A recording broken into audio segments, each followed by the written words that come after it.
नमस्कार मित्रों, महर्षि स्कूल के यूट्यूब चैनल पर आपका हार्दिक स्वागत है। आज हम फिर एक नए टॉपिक के साथ आपकी कक्षा में, और आज का हमारा टॉपिक होगा पास्ट इंडेफिनिट टेंस। दोस्तों, हमने टेंस में अब तक क्या पढ़ा? हमने टेंस में पढ़ा था टेंस क्या है और टेंस कितने प्रकार के होते हैं। हमने पढ़ा था टेंस एंड टाइम में क्या संबंध है, ये कितने प्रकार के होते हैं। तो टेंस यानी काल, और काल को तीन भागों में बांटा गया है: प्रेजेंट टेंस, पास्ट टेंस और फ्यूचर टेंस। प्रेजेंट टेंस वर्तमान काल यानी जो वर्तमान में चल रहा है, प्रेजेंट टेंस। पास्ट टेंस जो गुजर गया, पास्ट टेंस जो आने वाला है, फ्यूचर टेंस। प्रेजेंट टेंस में हमने पढ़ा था present indefinite, present continuous, present perfect और प्रेजेंट परफेक्ट कंटिन्यूअस। तो आज हम शुरुआत करते हैं, प्रेजेंट टेंस के चारों शाखाएं पूरी हो गई। आज हम शुरुआत करते हैं पास्ट टेंस की। तो देखिए मित्रों, इसी प्रकार जैसे प्रेजेंट टेंस में चार शाखाएं थी, ऐसे पास्ट टेंस में भी चार शाखाएं हैं: past indefinite, past continuous,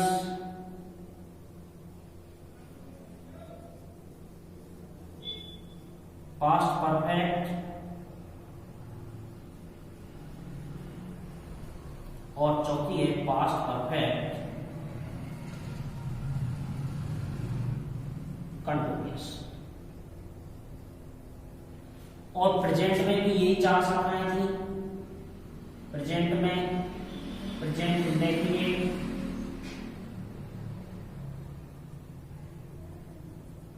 present continuous,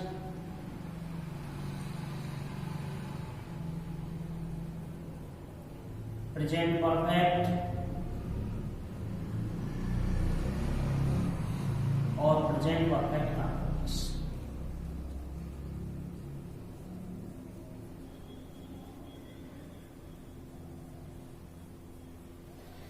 मित्रों, प्रेजेंट में है हिंदी आता है, ये इसकी हिंदी की पहचान। पास्ट में या ये या गा के गी आता है, ये पास्ट की पहचान है। तो इन सब में past indefinite, past continuous, past था थे थी, ये भी आता है इसमें। या वो सॉरी गा के नहीं, या था थे थी। तो पास्ट इंडेफिनिट है तो भी उसमें था थे थी आएगा, या आएगा, या था थी थी आएगा, यानी था सब या और था। पास्ट कंटिन्यूअस के अंत में था आएगा, पास्ट परफेक्ट के अंत में था आएगा और पास्ट परफेक्ट कंटिन्यूअस के अंत में भी था आएगा। ऐसे फ्यूचर में का आएगा, फ्यूचर टेंस में का आएगा, सब गा भी आएगा।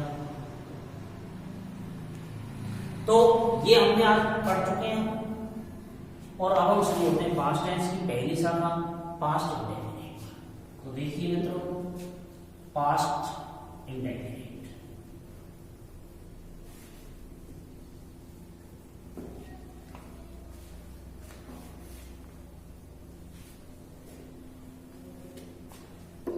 सबसे पहले पास्ट टेंस, और पास्ट टेंस में पास्ट इंडेफिनिट यानी भूतकाल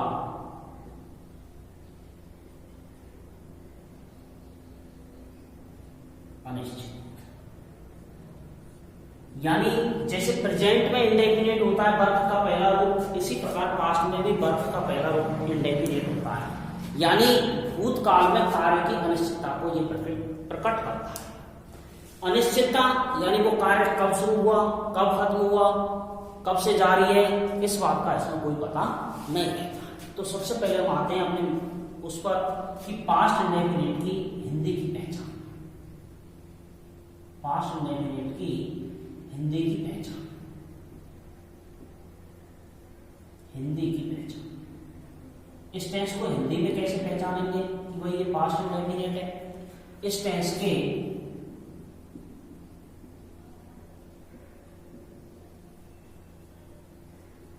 हिंदी वाक्यों के अंत में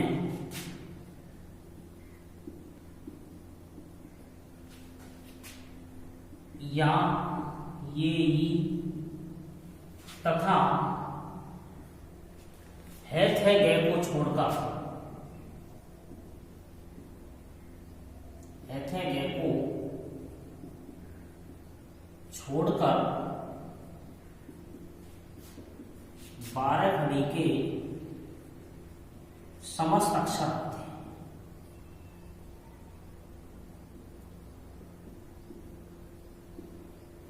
या आ एक या वाक्य के अंत में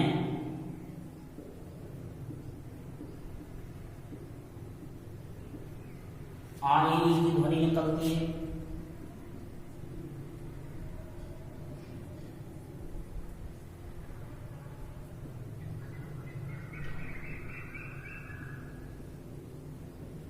जैसे मैंने कहा वह जयपुर गया, तो या शब्द आ गया।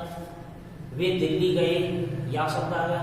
मैंने अंग्रेजी पढ़ाई, ये शब्द आ गया। और है थे गए को छोड़कर 12 घड़ी के जितने भी अक्षर होते हैं वो सब पास्ट इंडेफिनिट टेंस की हिंदी की पहचान होती है। जैसे मैंने मेरे मित्र से टेलीफोन पर बात की, तो की शब्द आ गया 12 घड़ी का अक्षर। मैंने एक सांप देखा, खा शब्द आ गया। उसने उसे एक पेन दिया, या शब्द आ गया। या अपन कहें कि आए की ध्वनि भी निकलती है। जैसे देखो मैंने एक सांप देखा, आ की ध्वनि आ रही है। उसने टेलीफोन पर बात की, ई की ध्वनि आ रही है। वे दिल्ली कुछ पुस्तकें लेने गए, ए की ध्वनि आ रही है। तो जब ध्वनि निकलती है तो वो पास्ट इंडेफिनिट टेंस होता है। पास्ट इंडेफिनिट टेंस को पहचानने का सबसे सरल तरीका यही है कि आप उसकी वाक्य की किसी भी टेंस को पहचानने के लिए आप उस वाक्य की पूंछ पर चले जाएं और पूंछ पर उसका नाम और उसकी पहचान देख लें।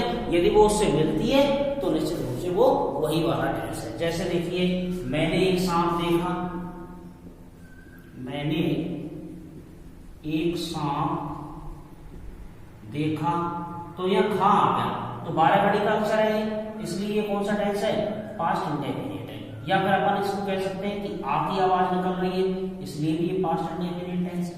तो पास्ट इंडेफिनिट को साधारण भाषा में अपन पहचान सकते हैं कि उसमें यदि आए की ध्वनि निकले या है को छोड़कर 12 घड़ी का कोई सा भी अक्षर आ रहा हो तो वो पास्ट इंडेफिनिट टेंस होता है। अगला इसको अंग्रेजी में कैसे पहचानेंगे? इसकी इंग्लिश की पहचान।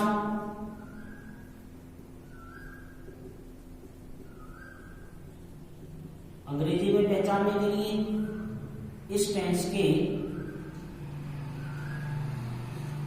अंग्रेजी वाक्यों के अंत में, अंग्रेजी वाक्यों में यस्टरडे,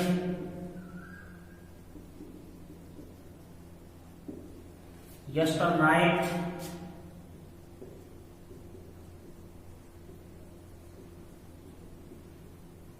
last day, month, जैसे लास्ट डे, लास्ट मंथ,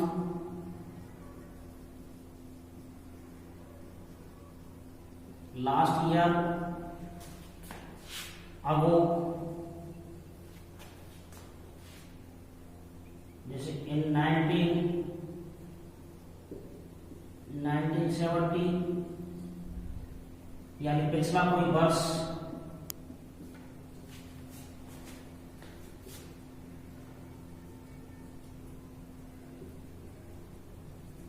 या डेड,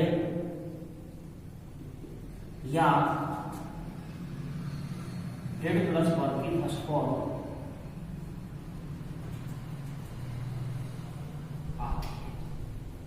यानी बैट में जैसे मैंने लिखा ही वेंट,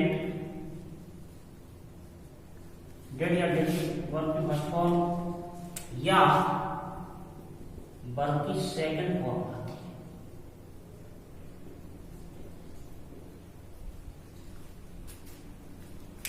जैसे देखिए मैंने लिखा he went to Jaipur yesterday. तो यहाँ यस्टरडे शब्द आ गया तो हम पहचान जाएंगे कि ये पास्ट इंडेफिनिट टेंस है। मैंने लिखा दे मेट मी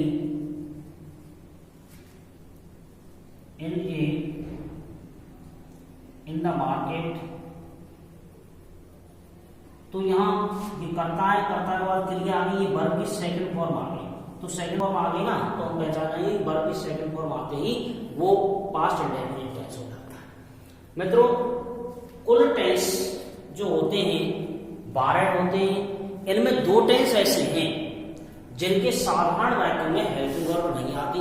एक तो होता है प्रेजेंट इंडेफिनिट टेंस, जिसके साधारण वाक्यों में सहायक क्रिया का प्रयोग नहीं होता, और एक होता है पास्ट इंडेफिनिट, जिसके भी साधारण वाक्यों में सहायक क्रिया का प्रयोग नहीं होता। इसमें वर्ब की सेकंड फॉर्म आती है, उसमें वर्ब की फर्स्ट फॉर्म या फर्स्ट फॉर्म के साथ एस या ईएस आता है। तो ये ज्यादातर जो वाक्य आते हैं डायरेक्ट, इनडायरेक्ट, एक्टिव, पैसिव, उनमें हमें प्रेजेंट इंडेफिनिट या पास्ट इंडेफिनिट टेंस के ही वाक्य दिए जाते हैं। तो आपको यहाँ समझ लेना चाहिए कि जब हेल्पिंग वर्ब नहीं आ रही हो कर्ता के तुरंत बाद, तो वो 2 ही टेंस होता है निश्चित रूप से, या तो प्रेजेंट इंडेफिनिट टेंस होता है या वो पास्ट इंडेफिनिट टेंस होता है। तो आपको 2 टेंसों में से उसको छांटना चाहिए। यदि वर्ब की सेकंड फॉर्म आ रही है तो वो पास्ट इंडेफिनिट टेंस है, और यदि वर्ब की फर्स्ट फॉर्म के साथ एस या ईएस आ रहा है तो वो प्रेजेंट इंडेफिनिट टेंस कहलाएगा। अब यहाँ वर्ब की सेकंड फॉर्म है, इसलिए पास्ट इंडेफिनिट है। जैसे मैं इसको यूं लिख देता, they meet me in the market.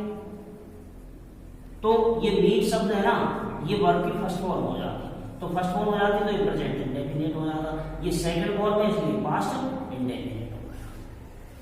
तो इस तरीके से हम पास्ट इंडेफिनिट के वाक्यों को अंग्रेजी में पहचान सकते हैं। जैसे हम इसको ऐसे भी पहचान सकते हैं, he did not know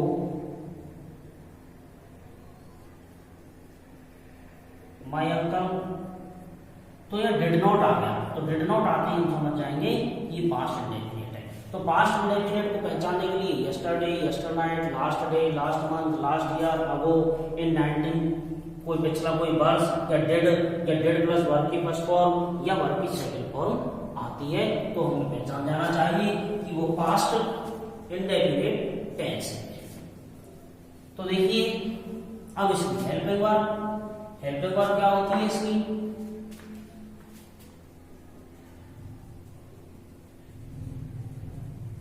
इसकी हेल्पिंग वर्ब होती है एक वचन करता,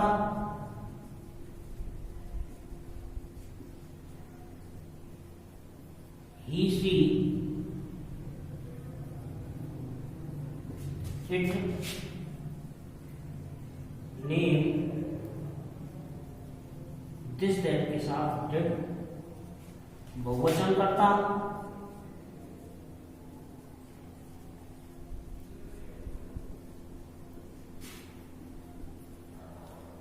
I, we, you, they, these, those के साथ भी डिड लगाते हैं, क्योंकि इसमें एक ही है तो दोनों के साथ ये डिड का प्रयोग होता है। अब इसकी मेन वर्ब वर्ब की सेकंड फॉर्म या वर्ब डिड प्लस वर्ब की फर्स्ट फॉर्म आती है। अब देखिए सबसे पहले मैं आपको बताना चाहूंगा कि इस टेंस के साधारण वाक्यों में सहायक क्रिया का प्रयोग नहीं होता प्रेजेंट इंडेफिनिट की तरह।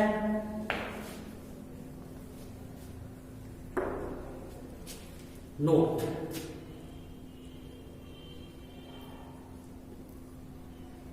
इस टेंस के साधारण वाक्य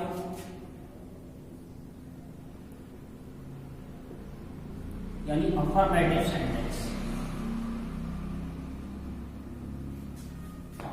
सेंटेंस में हेल्पिंग वर्ब सहायक क्रिया का सहायक क्रिया डिड का प्रयोग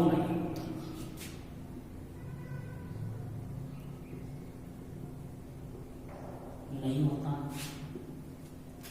इसके स्थान पर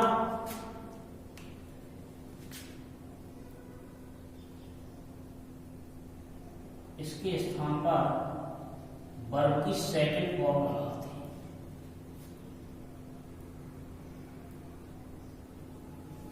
और नंबर 3, साधारण अफर्मेटिव के अलावा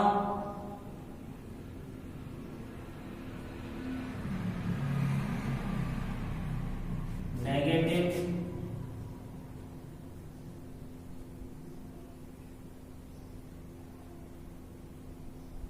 इंट्रोगेटिव और इंट्रोनेगेटिव। इंट्रोनेगेटिव में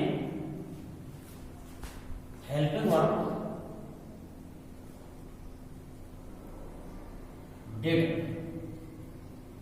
का प्रयोग होता है। तब डिड प्लस वर्ब की फर्स्ट फॉर्म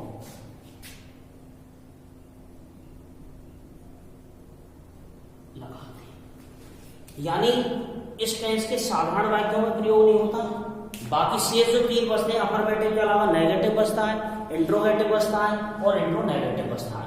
इन तीनों में डिड का प्रयोग होता है। और जब डिड का प्रयोग होता है ना, तो वर्ब की सेकंड फॉर्म की जगह वर्ब की फर्स्ट फॉर्म आती है। और जब डिड नहीं आता तो वर्ब की सेकंड फॉर्म आती है। ये आपको महत्वपूर्ण रूप से ध्यान रखना है इसमें। और इसी प्रकार प्रेजेंट इंडेफिनिट में क्या होता था? प्रेजेंट इंडेफिनिट में जब डू डज आता है तो वर्ब की फर्स्ट फॉर्म आती है, और डू डज नहीं आता है तो वर्ब की फर्स्ट फॉर्म के साथ एस या ईएस आता है। उसमें कर्ता चलता था, एक वचन कर्ता के साथ एस या ईएस वर्ब की फर्स्ट फॉर्म में, और बहुवचन कर्ता के साथ केवल वर्ब की फर्स्ट फॉर्म आती थी। यहाँ कर्ता एक वचन बहुवचन नहीं है, क्योंकि यहाँ केवल सहायक क्रिया एक ही है, डिड।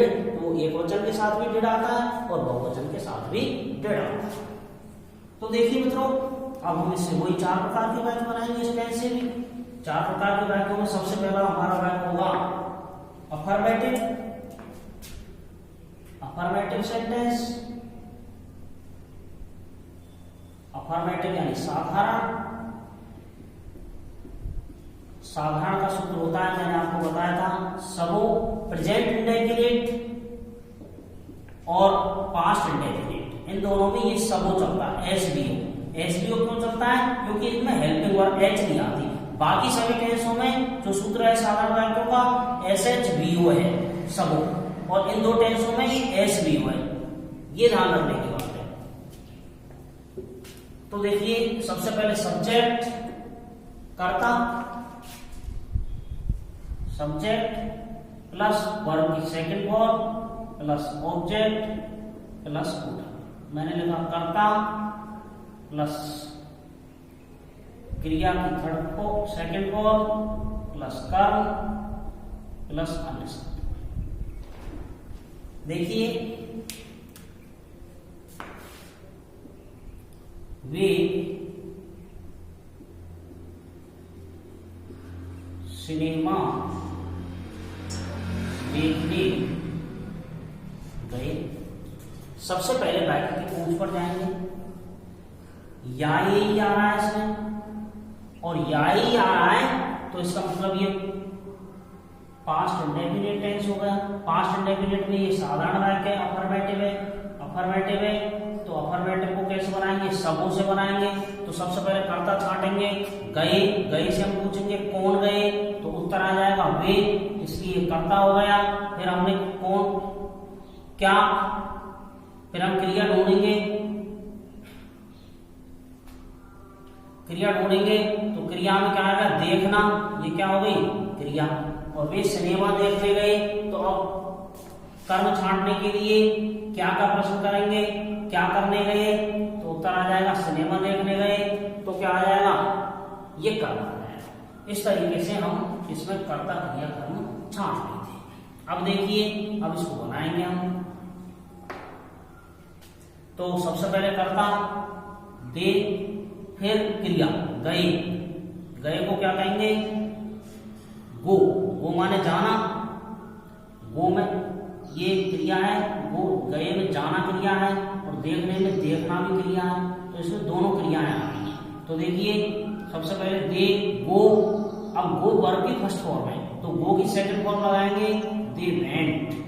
फिर ये क्रिया से जब दूसरी क्रिया आ जाती है तो उसे टू से जोड़ते हैं और जितनी भी क्रियाएं आती है उनमें मुख्य क्रिया को छोड़ करके शेष सभी क्रियाओं को टू से जोड़ते हैं और उनमें वर्ब की फर्स्ट फॉर्म लगाते हैं। दे वेंट टू, फिर सी, अब इसके बाद और कोई क्रिया आ जाती तो फिर टू जोड़ के फिर उसकी फर्स्ट फॉर्म लगा देते, फिर और कोई क्रिया आ जाएगी तो टू जोड़ के फिर उसकी फर्स्ट फॉर्म लगा देंगे। यानी मुख्य क्रिया को छोड़ करके इसको जो कर्ता के तुरंत बाद आती है वो मुख्य क्रिया कहलाती है और हिंदी के वाक्य में पूंछ पर आती है वो मुख्य क्रिया कहलाती है। तो पूंछ वाली क्रिया को छोड़ करके बीच में जितनी भी क्रियाएं आती हैं उनमें वर्ब की फर्स्ट फॉर्म लगाते हैं उनमें और टू से जोड़ते हैं। तो देखिए हिंदी में कैसे पहचानेंगे मुख्य क्रिया को, वो वाक्य की पूंछ पर बैठी रहती है। अंग्रेजी में कैसे पहचानेंगे मुख्य क्रिया को कि वो कर्ता के तुरंत बाद आती है और यदि कर्ता के बाद सहायक क्रिया हेल्पिंग वर्ब है ना तो फिर उसके तुरंत बाद आ जाएगी। तो they went to see cinema, मैंने कहा उसने एक सांप देखा, तो उसने के लिए ही करता है, उसने आ जाए तो ही करता होगा, ही देखा, देख लो कहते हैं सी, तो सी की सेकंड फॉर्म हो जाएगी ही सा ए इसने। इस तरीके से हम साधारण वाक्य बनाए। मैंने लिखा वे जयपुर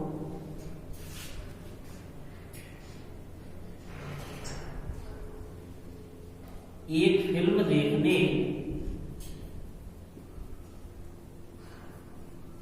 गए, आप इसको बनाएंगे। इसके बाद है अफर्मेटिव के बाद नेगेटिव। नेगेटिव यानी नकारात्मक, नकारात्मक वाक्य। अब नकारात्मक वाक्य जब आ जाएंगे तो नकारात्मक में हेल्पिंग वर्ब का प्रयोग होगा और जब हेल्पिंग वर्ब आएगी तो वर्ब की सेकंड फॉर्म बन जाएगी। जैसे हमने लिखा सन हो, इसका सूत्र है यानी subject plus helping verb plus not plus verb की first form plus object plus सूत्र। अब मैं इसी को बनाता हूं, वे सिनेमा देखने नहीं गए, वे सिनेमा देखने नहीं गए। तो सबसे पहले कर्ता लाएंगे दे, अब कर्ता के साथ उसकी हेल्पिंग वर्ब आएगी डिड, फिर नॉट, गए क्रिया वाक्य की पूंछ पर, मुख्य क्रिया पूंछ पर बैठी रहती है तो मुख्य क्रिया है गए, गए यानी जाना, जाने को क्या कहते हैं गो। तो अब देखो दे डिड नॉट गो, या वर्ब की फर्स्ट फॉर्म आ रही है, जबकि इसी टेंस को मैं ऊपर जाके देखता हूं तो देखो यहाँ वेंट आ रहा है। तो जब डिड आया ना तो डिड के साथ वर्ब की फर्स्ट फॉर्म आई और जब यहाँ डिड नहीं आया तो डिड नहीं आया तो वर्ब की सेकंड फॉर्म आई। ये आपको ध्यान रखना है कि जब साधारण वाक्य होता है तो डिड नहीं आता तब वर्ब की सेकंड फॉर्म आती है और जब वाक्य नकारात्मक हो जाता है नेगेटिव तो डिड आ जाता है, उस समय वर्ब की फर्स्ट फॉर्म आती है। They did not go to see cinema. तो एक क्रिया के बाद दूसरी क्रिया है तो टू से जोड़ते हैं। अब जैसे ही वे जब उसने एक सांप नहीं देखा,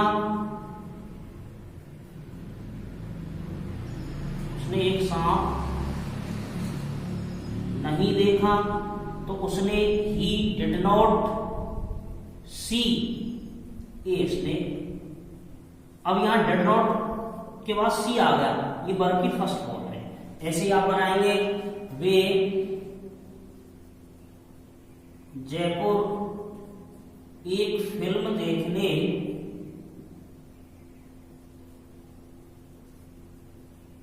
नहीं गए।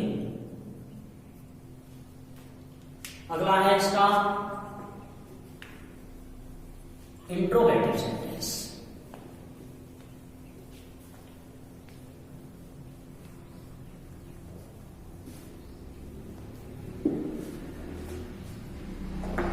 देखिए मित्रों, अगला है इंट्रोगेटिव।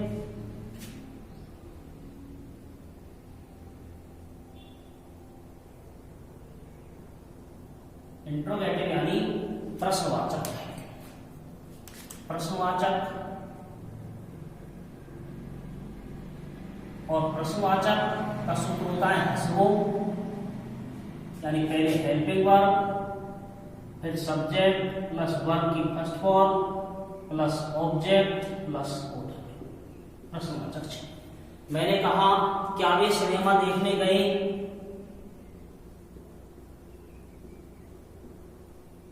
क्या वे सिनेमा देखने गए? तो सबसे पहले क्या की अंग्रेजी, अब क्या की अंग्रेजी क्या होगी? इस टेंस की सहायक क्रिया, जो टेंस होता है ना उस टेंस की सहायक क्रिया क्या की अंग्रेजी होती है। तो इस टेंस की सहायक क्रिया क्या है? डिड, तो डिड। करता क्या है? दे। अब दे के साथ दे बहुवचन है और डिड अकेली सहायक क्रिया है इस टेंस की, इसलिए एक वचन बहुवचन दोनों में डिड ही आएगा। Did they. अब गए को क्या कहेंगे? गो। अब यहाँ वेंट नहीं आएगा क्योंकि डिड आ गया ना, तो वर्ब की फर्स्ट फॉर्म आएगी। Did they go to see cinema, ऐसे ही क्या, अब इसका हम, ये तो हेल्पिंग वर्ब वाला हो गया, अब WH वाला बनाते हैं इसका। WH वाले के लिए वे सिनेमा देखने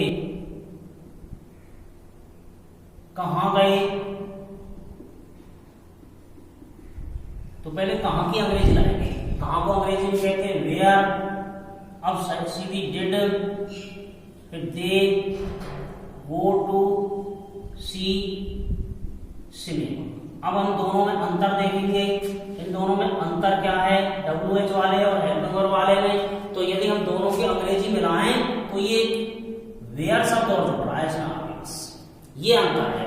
तो जब कभी भी प्रश्नवाचक हेल्पिंग वर्ब वाले को WH वर्ड में बदला जाता है तो हमेशा ध्यान रखना चाहिए उसके WH वर्ड की अंग्रेजी और उसके आगे लिख देते हैं। बस ये दोनों में अंतर है। आप दोनों की अंग्रेजी देख लीजिए कि ये दोनों में क्या अंतर है। जब तक आप अंतर नहीं देखोगे, यानी आपको जो पढ़ाई करनी है वो हमेशा कंपैरेटिव होनी चाहिए। दूसरी चीज का उस वाक्य के अंतर, आप चारों वाक्यों को लिखिए, चारों वाक्यों में अंतर खोजिए कि अंतर क्या है, इनका जो ढांचा है, स्ट्रक्चर है, उसमें क्या अंतर है। चारों वाक्य एक साथ लिखें, आप उनको देख लें इसमें से, वीडियो में से, फिर उनको लिख के फिर एक साइड में अंतर शब्द लिख के फिर उस अंतर को ढूंढें। और जब आपको अंतर समझ में आ जाएगा तो आसानी से आपको वाक्य समझना बिल्कुल आसान हो जाएगा। अगला है, अब आप इसी के बनाएंगे, उसने क्या, उसने एक सांप देखा, और उसने एक सांप क्यों देखा। वे, क्या वे जयपुर फिल्म देखने गए, इसका भी आप बनाएंगे। क्या वे जयपुर एक फिल्म देखने गए,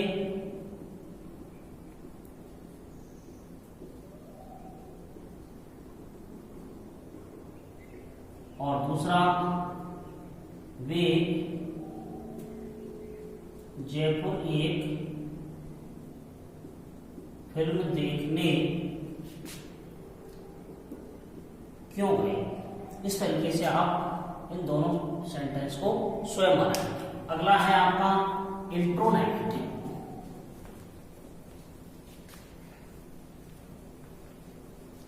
इंट्रोनेगेटिव यानी प्रश्नवाचक नकार।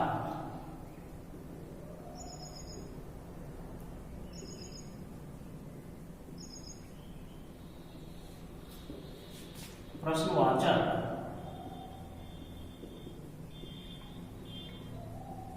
नकार। अब देखो बेटाओ, इंट्रोनेगेटिव क्या है। प्रश्नवाचक नकारात्मक है। प्रश्नवाचक नकारात्मक का सूत्र होता है हसनवो, यानी पहले हेल्पिंग वर्ब, फिर subject plus not plus verb की first form plus object plus प्रश्नवाचक। अब हम इसी वाक्य को देखते हैं। क्या वे सिनेमा देखने नहीं गए।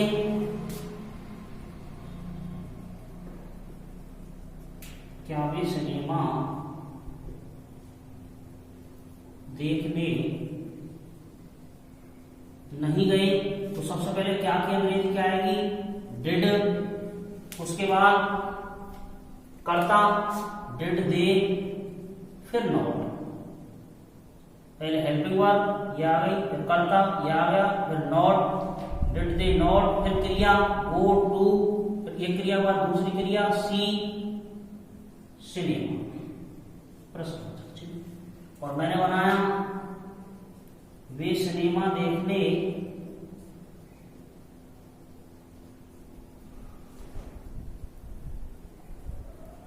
क्यों नहीं गए, तो पहले क्यों की अंग्रेजी वाई, फिर साइक्रिया डिड, फिर दे, फिर not, go to, see cinema. अब आप इन दोनों वाक्यों का अंतर ढूंढेंगे कि इन दोनों में अंतर क्या है। अंतर यदि आपको समझ में आ गया तो वाक्य बनाने में आपको कतई परेशानी नहीं आएगी।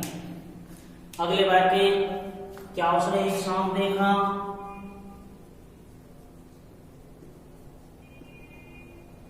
क्या उसने एक सांप नहीं देखा? और उसने एक सांप क्यों नहीं देखा? क्या वे जयपुर एक फिल्म देखने नहीं गए?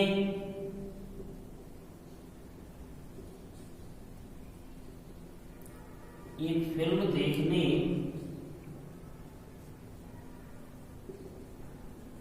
नहीं गए और वे जयपुर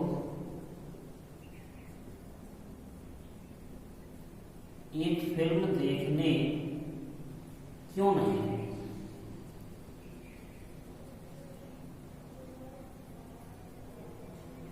मित्रों, इस टेंस में ये 4 प्रकार के वाक्य इस तरीके से ही बनाए जाते हैं। आप इनकी प्रैक्टिस करिए। इसमें आगे और हम पढ़ेंगे इसके यूजेज, इसके प्रयोग क्या हैं। तो देखिए एक बार इसके यूजेज और देख लेते हैं। इस टेंस में कौन कौन से प्रयोग आते हैं और उनका प्रयोग कहां कहां होता है।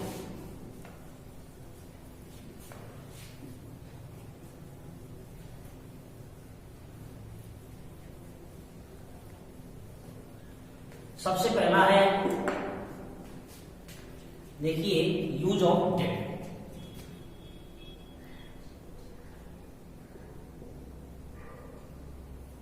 यदि किसी वाक्य के अंत में या तो था, ये तो थी,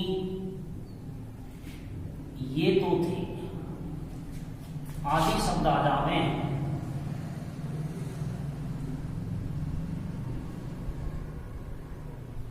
तो वह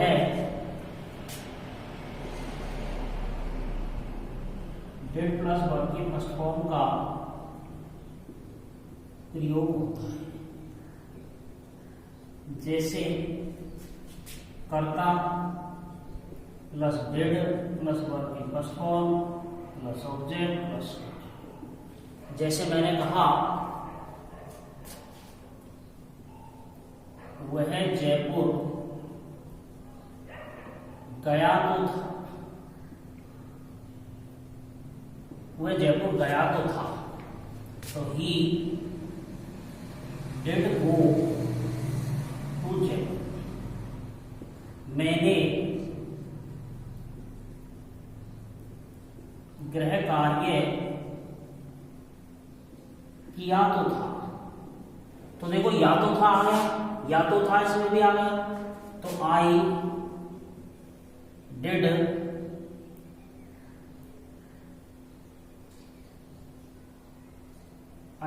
डू होमवर्क। तो इस प्रकार हम यूज ऑफ डिड का प्रयोग करते हैं। अगला है यूज ऑफ वर्ब की सेकंड।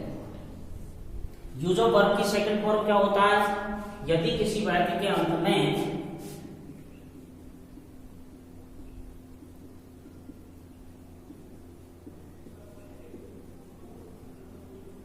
ताथा, तीथी, तेथी आदि शब्द आ जावे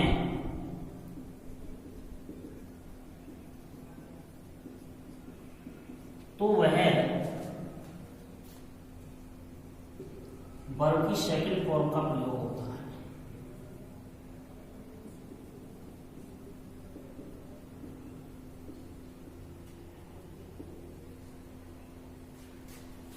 और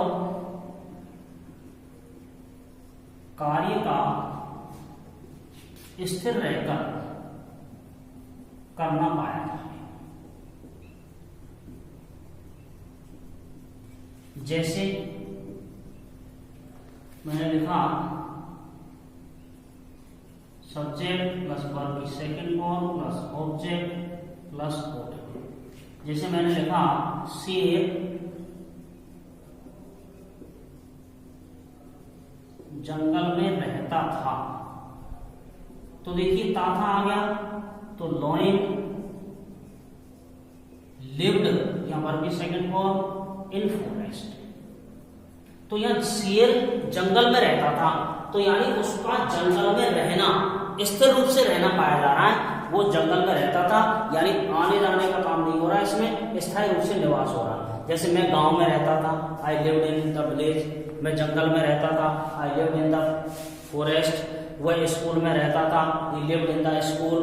वह बगीचे में रहता था, ही लिव्ड इन द गार्डन। तो इस तरीके से जब ताथा, तीथी, थे शब्द आ जावे और कार्य का स्थिर रहकर करना पाया जाए तो उसमें वर्ब की सेकंड फॉर्म लगाते हैं। अगला है यूज ऑफ यूज टू। अब यूज टू क्या होता है? यदि किसी वाक्य के अंत में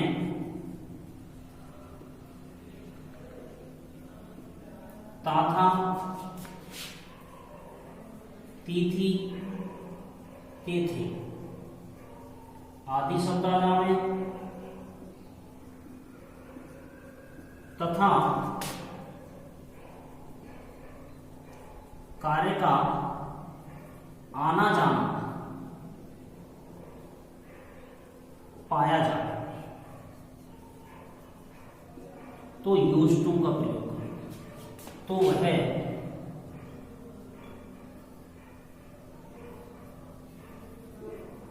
यूज टू का प्रयोग होता है। जैसे मैंने लिखा subject plus used to plus verb की first form plus object plus. जैसे अब कार्य का आना जाना कैसे पाया जाता है? जैसे मैंने कहा हाथी रोजाना तालाब पर पानी पीने जाता था, तो हाथी अपने गंतव्य स्थान से जाता, फिर आता, फिर जाता, फिर आता, तो वो रूटीन कार्य का लगातार आना जाना। जैसे वह रोज स्कूल जाया करता था तो यूज्ड टू आएगा। जैसे मैंने कहा वह रोज मंदिर जाता था, तो जाता आता यूज्ड टू आएगा। जैसे गडरिया भेड़ें चराने जाया करता था तो यूज्ड टू आएगा। तो इस तरीके से कार्य का आना जाना पाया जाए तो यूज्ड टू का प्रयोग करते हैं। जैसे मैंने कहा हाथी रोजाना तालाब पर पानी पीने जाता था, तो elephant used to go to drink water at on daily। समय आ जाए तो सबसे बाद में लिखते हैं। तो देखिए एक क्रिया आ गई गो, दूसरी क्रिया आ गई ड्रिंक, तो दोनों को टू से जोड़ दिया। ऐसे ही इसमें यूज टू का प्रयोग होगा। तो इसमें तीन प्रयोग हो गए। सबसे पहले use of did, use of verb की सेकंड फॉर्म और यूज ऑफ यूज टू। एक प्रयोग और है इसमें चौथा,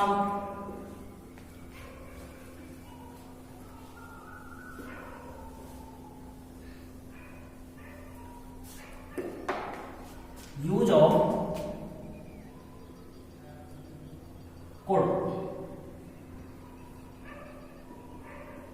यदि किसी वाक्य के अंत में सकता था, सकती थी, सकते थे आदि शब्द आ जावे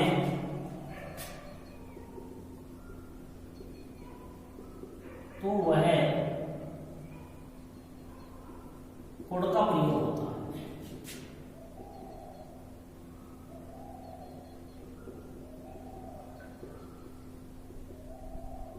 जैसे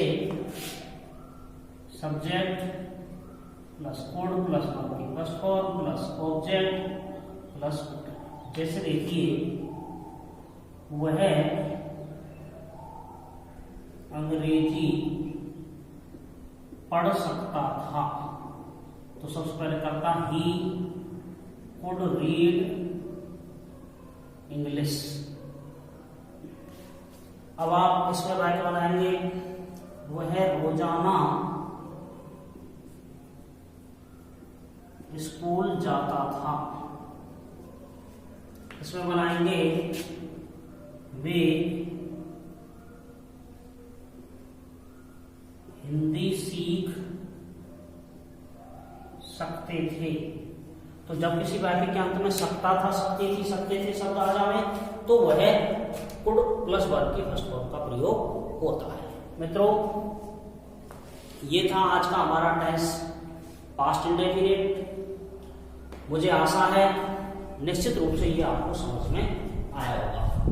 यदि इसमें कुछ कमियां रह गई हैं या आपके कुछ डाउट्स हों तो आप उन्हें कमेंट बॉक्स में लिखें ताकि मैं आपको उन डाउट्स को निकाल सकूं। कल फिर इसी चैनल पर आपसे मुलाकात होगी प्रेजेंट पास्ट कंटिन्यूअस टेंस के साथ।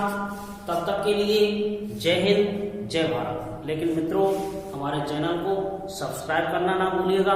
यदि आपने अभी तक इसे सब्सक्राइब नहीं किया है तो एक बार इसे सब्सक्राइब जरूर कीजिएगा। जय हिंद, जय भारत।